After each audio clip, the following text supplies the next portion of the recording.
ఈ chicken soup అయితే super. Hello అండి, నమస్తే అందరికీ. Welcome to my mini world. ఒక అరకిలో చికెన్ తీసుకున్నా, అందులో సగం చికెన్ పచ్చడి చేసా, మిగిలిన బోన్స్తో చికెన్ సూప్ అయితే తయారు చేసుకున్నా. ఈ చల్లని వాతావరణంలో చికెన్ సూప్ తాగితే అసలు భలే ఉంటుంది కదా. దీనికి కావాల్సినవి ఏమిటంటే కొత్తిమీర, అల్లం, వెల్లుల్లి, పచ్చిమిర్చి మిక్సీ జార్లో వేసుకొని ఫైన్ పేస్ట్ చేసుకోవాలి. స్టవ్ ఆన్ చేసుకొని కడాయి పెట్టుకొని ముందుగానే ఉడికించి పక్కన పెట్టుకున్న బోన్స్ తీసుకొని మనం తయారు చేసుకున్న పేస్ట్ని అందులో వేసి పచ్చివాసన పోయేంత వరకు బాగా వేయించి రుచికి సరిపడా సాల్ట్, కొద్దిగా మిరియాల పొడి వేసుకొని బాగా వేగిన తర్వాత మనకి సరిపడే అంత వాటర్ వేసుకొని మంచి సువాసన వచ్చేంత వరకు ఉడికించి స్టవ్ ఆఫ్ చేసేయడమే. అంతే, మన ఈజీ చికెన్ సూప్ రెడీ.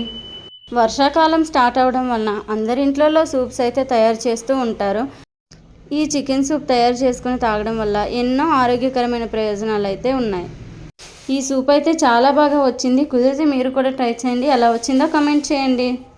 ఈ వీడియో కనుక మీకు నచ్చినట్లయితే లైక్ చేయండి, షేర్ చేయండి, కామెంట్ చేయండి. మరిన్ని వీడియోస్ కోసం సబ్స్క్రైబ్ చేయడం మాత్రం మర్చిపోకండి. Thank you for watching. మరో వీడియోలో కలుద్దాం. అంతవరకు సెలవు. Bye bye.